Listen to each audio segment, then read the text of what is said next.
Hagamos un breve repaso de las escuelas epistemológicas que hemos visto hasta ahora. En primer lugar, el positivismo, aquella corriente epistemológica elaborada por primera vez por Comte y que sostiene que si uno quiere saber y crear conocimiento adecuado a la hora de hablar del ámbito de la física, del ámbito de la química, del ámbito de la psicología, etc., debe recurrir necesariamente al método de la ciencia. Y si quiere saber cuál es el método de la ciencia, los positivistas responden que el método de la ciencia consiste básicamente en basarse en los hechos, en la observación y la experimentación de los hechos para, gracias a eso, crear las teorías. Y después también, otra vez más, la ciencia se basa en la observación de los hechos, en la experimentación de los hechos, para avalar o refutar las teorías. Es decir, la relación entre la teoría y los hechos de la realidad resulta el gran secreto de la ciencia, el gran método de la ciencia, según los positivistas. Los inductivistas, otra corriente epistemológica, también sostenían una cosa que iba en línea con el positivismo. Ellos decían que el gran secreto de la ciencia es la inducción, una forma de razonamiento. La inducción, ustedes saben, es una forma de razonamiento que va desde las premisas individuales hasta que finalmente se infiere una conclusión general. Por ejemplo, el agua o esta muestra de agua en particular se congela a 0 grado en X minutos. La segunda muestra de agua lo mismo, la tercera muestra de agua lo mismo y así sucesivamente. Por lo tanto, el agua se congela a 0 grados, es decir, todo el agua. Es un ejemplo científico en donde a partir de las premisas observacionales particulares se llega a una generalización. Es un caso también de una inducción. Y, como les dije anteriormente, los inductivistas, es decir, estos epistemólogos, han sostenido siempre que siempre en la ciencia del conocimiento se basa en inducciones que subyacen a las teorías. El primero en elaborar eh, esta visión epistemológica inductivista seguramente fue Francis Bacon. Pero obviamente que el inductivismo va en línea con el positivismo, porque el positivismo hace foco en la importancia de la relación de la teoría con los hechos. El inductivismo no hace más que decir cuál sería el método preciso a la hora de elaborar la teoría, la inducción. Hay que tomar los datos, varios datos, y generalizarlos. Luego hemos visto también otra escuela epistemológica, es la de Hempel, y que hemos denominado bajo el título de método nomológico deductivo. Lo que descubrió Hempel es que prácticamente, si no todas, las explicaciones que se dan en el ámbito de la ciencia tienen una estructura deductiva que se repite una y otra vez. Porque lo que se trata de explicar siempre es un hecho determinado, por ejemplo, el arco iris, un fenómeno de la realidad. Y para explicar ese fenómeno de la realidad, los científicos en el fondo recurren a una forma de razonamiento deductiva y en tanto tal está conformada por una o más leyes, por una o más generalizaciones, por condiciones iniciales y de ahí, de todas esas premisas, se infiere lo que es el hecho que se quiere explicar. Por ejemplo, si nosotros queremos explicar por qué una goma de borrar la suelto y cae, evidentemente puedo hacer una referencia a la ley de gravedad de Newton. Para simplificar esta ley de gravitación universal, vamos a sostener que está formada solamente por la ley que dice que los cuerpos con masa se atraen entre sí. Entonces, eso sería la ley, la generalización. Para explicar por qué esta goma cae hacia el piso, también tengo que referirme a las condiciones iniciales. Estoy sentado acá cercano a la tierra, tengo una goma en mi poder y la voy a dejar caer. Se deduce, se deduce de la generalización, de la ley de Newton, y del hecho de que tenga esta goma con masa y que la Tierra esté cercana, que estos dos cuerpos se van a ver atraídos. Por supuesto, la Tierra que tiene más masa va a atraer más que la goma, entonces la goma va a caer atraída hacia la Tierra, hacia el suelo en este caso. Entonces yo expliqué el fenómeno que quiero explicar justamente, el hecho de que la goma se caiga, a través de este razonamiento, y este razonamiento parte de generalizaciones, de leyes y de condiciones iniciales. Esta es la estructura que se repite en todas las explicaciones científicas según describió Hempel. Por eso hablamos del método nomológico deductivo. Nomos viene de ley y deductivo es obvio, es un tipo de razonamiento. El famoso razonamiento que cuando queremos explicarlo recurrimos a, ¿cómo es que dice? Todos los hombres son mortales, Sócrates es hombre, por lo tanto, Sócrates es mortal. Ese es un ejemplo de razonamiento deductivo. Pues bien, acá tenemos que hacer una pequeña crítica al método nomológico deductivo, que es la crítica que le hacen los inductivistas, porque los inductivistas admiten eventualmente que esta estructura de leyes, generalizaciones, condiciones iniciales sirven para explicar un fenómeno y que esta estructura tiene una estructura, valga la redundancia, que es de tipo deductiva. Pero ¿qué es lo más importante para hacer la explicación, en este caso del hecho de que la goma caiga atraída por la Tierra? Lo más importante es la ley de gravedad. Y el punto es, ¿cómo se llega a la ley de gravedad? Critican los inductivistas y se responden, la ley de gravedad se establece eventualmente por inducción. Por lo tanto, en el método nomológico deductivo lo más importante es de todas maneras la inducción. Les doy otro ejemplo. Hablemos del congelamiento del agua. Si yo establezco, o mejor dicho, quiero explicar que hay un vaso con agua congelado en el patio, estoy recurriendo a una ley, la ley de que el agua se congela a 0 grados en X minutos. Y después establezco las condiciones iniciales, que efectivamente estoy a la intemperie, que hace 0 grados, que han pasado 20 minutos desde que puse el agua líquida, y con todas esas premisas puedo explicar el fenómeno, que es el producto de esa deducción. Puedo explicar el fenómeno de que el agua efectivamente está congelada, en este caso en particular. Pero nuevamente, ¿qué es lo más importante de este tipo de razonamiento lógico? Deductivo, lo más importante es que partí de una ley para hacer la explicación correspondiente. Y esa ley, la ley de que el agua en general se congela a 0 grados en X cantidad de minutos, ¿cómo la establecí? Gracias a una inducción, es decir, haciendo observaciones de varias muestras hasta que inferí una conclusión general. El agua se congela a 0 grados. De modo que los inductivistas, estos epistemólogos, dicen, está muy bien el método nomológico deductivo de Hempel. Es probable que la ciencia siempre utilice este esquema explicativo, pero lo más importante de ese esquema explicativo deductivo es la ley general para hacer la explicación correspondiente. Y esa ley general siempre, indefectiblemente, siempre se forma gracias a una inducción. Ustedes saben también que dentro de lo que es la postura y la escuela del método nomológico deductivo de Hempel,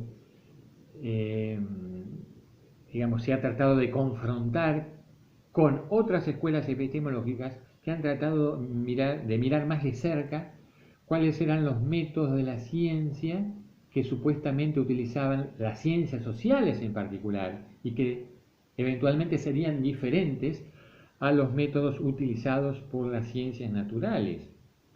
No es el caso de repasar todas esas posturas epistemológicas, pero piense, por ejemplo, en la historia. Algunos eh, han dicho que la historia en realidad no tiene un método nomológico deductivo para explicar, digamos, la Revolución Francesa, sino un método genético. Porque, ¿qué es lo que hace el historiador? Lo que hace es analizar las causas anteriores a el hecho revolucionario, la Revolución Francesa en este caso, para explicar la aparición justamente de esa revolución. Entonces, hablan de que la historia tiene un método que llaman método genético y por lo tanto el método nomológico deductivo de Hempel no está presente. Sin embargo, los hempelianos siempre han criticado esta forma de ver las cosas. Por ejemplo, en el caso del método genético, los hempelianos critican así. Dicen, un historiador es cierto que se basa en causas anteriores a un hecho revolucionario en este caso para explicarlo, la Revolución Francesa. Pero sabemos que las causas anteriores a este hecho son infinitas. Ahora, el historiador no describe esas causas infinitas, no terminaría nunca su tarea explicativa y por lo tanto tiene que elegir unas pocas causas. Pero ¿cómo elige esas causas pocas? Las elige gracias a utilizar seguramente una ley, aunque en su libro después no admite que utilice esa ley de manera explícita o en su proyecto de investigación. Por ejemplo, ¿cómo utiliza un método para acotar la cantidad de causas anteriores al hecho que quiere explicar, causas que eventualmente son infinitas? Por ejemplo, presupone que lo más importante para explicar una revolución es basarse en las causas económicas estructurales inmediatamente anteriores y vigentes. Entonces, lo que hace es basarse en esa ley general y después va a las condiciones iniciales, describe esos hechos estructurales, económicos inmediatamente anteriores, cómo se desencadenan, cómo influyeron y cómo interactuaron las personas con esas estructuras para explicar finalmente el hecho revolucionario, la Revolución Francesa en este caso. Pero nuevamente aquí tenemos a los inductivistas que admiten que hay una selección de causas, pero esa selección de causas se da gracias a una generalización y esa generalización se puede hacer solamente por inducción. Por lo tanto, todo nos conduce nuevamente al principio.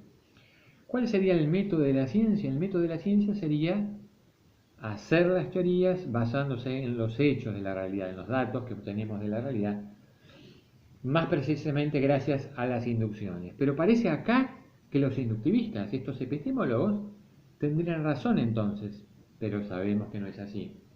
El que finalmente apareció sobre la escena de la epistemología para poner las cosas en su lugar, estimo yo, ha sido Karl Popper, el creador del denominado falsacionismo. Él se ha dado cuenta que en realidad, observando a los científicos, estos no actuaban necesariamente basándose en obtención de varios datos para sacar con eso inducciones y sacar las conclusiones generales. A veces contaba mucho la imaginación, el poder casi artístico que tenía el científico para elaborar una teoría.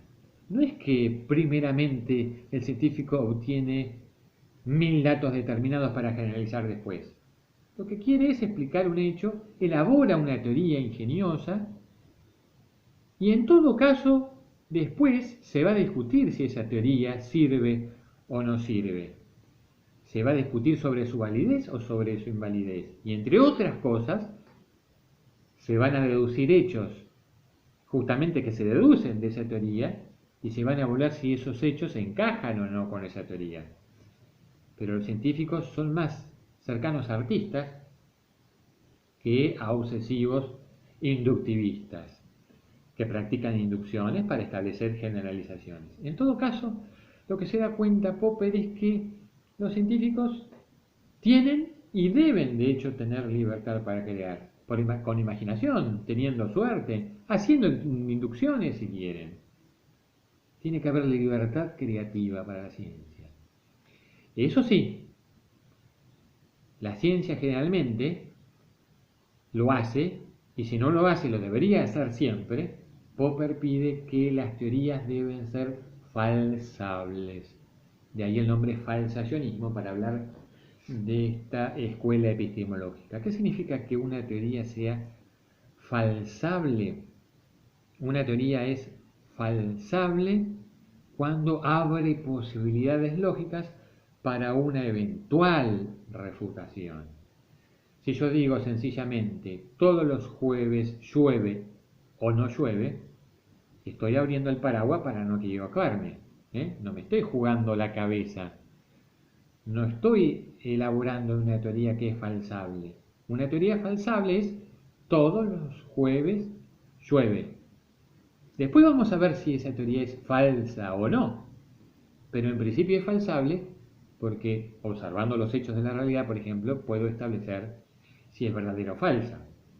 Entonces, eso es lo que pide Popper de las ciencias, inclusive de las ciencias sociales, y a veces las ciencias sociales sabemos que se escudan en teorías que son muy ambivalentes, ambiguas, que no son falsables, para que no sean refutadas, y así la ciencia no funciona o no debería funcionar. Pero ¿qué pasa con el falsacionismo, que reivindica que la inducción es evidentemente el gran método de la ciencia? Como ya he dicho, los científicos no actúan para crear sus teorías necesariamente gracias a las inducciones. Y además que la inducción tiene sus problemas. Por ejemplo, cuando nosotros decimos que toda el agua se congela a 0 grados, necesitamos infinitas muestras para estar seguros que nuestra generalización es verdadera. Y así sucede con todas las inducciones. Cuando generalizamos, estamos partiendo en realidad de pocas muestras, de una cantidad finita de muestras, cuando en realidad la generalización se refiere a una cantidad infinita y por lo tanto siempre las probabilidades estadísticas de que tengamos razón, de que nuestra teoría, nuestra generación sea verdadera, siempre son igual a 0. Así que cuidado con eso. Ese es otro problema que tiene la inducción. Y después hay muchas teorías que evidentemente no se generan por inducción. Ustedes piensan en la teoría del átomo o en la teoría del electrón que orbita alrededor del átomo. En realidad, cuando se estableció la teoría del átomo y la teoría del electrón, no es que se observaron varios átomos y varios electrones y después se sacó una conclusión general. El electrón y el átomo directamente no eran observables. Había indicios, había fenómenos que había que explicar y entonces se elaboró la teoría de que existían los átomos y de que existían los electrones. Y esa teoría podía explicar varios fenómenos de la realidad.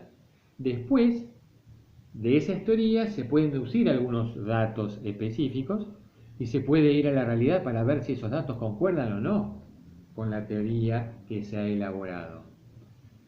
Y el falsacionismo de Popper también sostiene, y en esto es muy importante, que en realidad muchas veces cuando criticamos las teorías, a veces nos damos cuenta que esas teorías son falsas, y de hecho muchas teorías terminan en el tacho de basura porque realmente no resisten las críticas racionales. Las críticas racionales que se hacen en ciencia son de diferente tenor y de diferente calibre. Una cosa, una crítica determinada puede ser, evidentemente, esta teoría no sirve, falsa, porque los datos de la realidad no encajan con esa teoría. Pero también se puede hacer otro tipo de teorías siempre y cuando sean racionales. Por ejemplo, se puede decir, esa teoría no sirve porque es inconsistente desde un punto de vista lógico, porque no explica realmente los hechos que quiere explicar, etcétera, etcétera. O porque ha sido establecida a partir de experimentaciones que una vez que se han evaluado son experimentaciones inválidas y así sucesivamente. Pero lo que nos enseña la realidad en la historia de la ciencia, dice Popper, es que existe una gran cantidad de teorías científicas que han sido criticadas y que han sido desechadas para que después aparezcan otras teorías mejores que las anteriores, que explican mejor los fenómenos de la realidad y que reinan hasta que otra nueva teoría aparezca sobre la escena, una teoría mejor. Nunca se alcanza la realidad, pero las teorías evidentemente van evolucionando y van mejorando. Es más, la refutación de las teorías pasa a ser, digamos, el arma más poderosa que tiene la ciencia. No es un signo de debilidad, al contrario. El hecho de debatir racionalmente y de sacarse de encima las teorías que nos sirven y de que persistan, mientras tanto, las mejores teorías, es el signo más positiva, el arma más positiva que tiene la ciencia, y por eso se diferencia de otros conocimientos, por eso es tan poderosa. Y acá me parece que Popper dio con la clave. Hemos visto varias formas de responder a la pregunta por el método de la ciencia. Lamentablemente ha habido varias respuestas y cada respuesta representa una escuela epistemológica diferente. Pero ahora Popper nos está diciendo las cosas tales cuales son. ¿Cómo son las cosas? La verdad es que la ciencia utiliza muchos métodos para establecer teorías.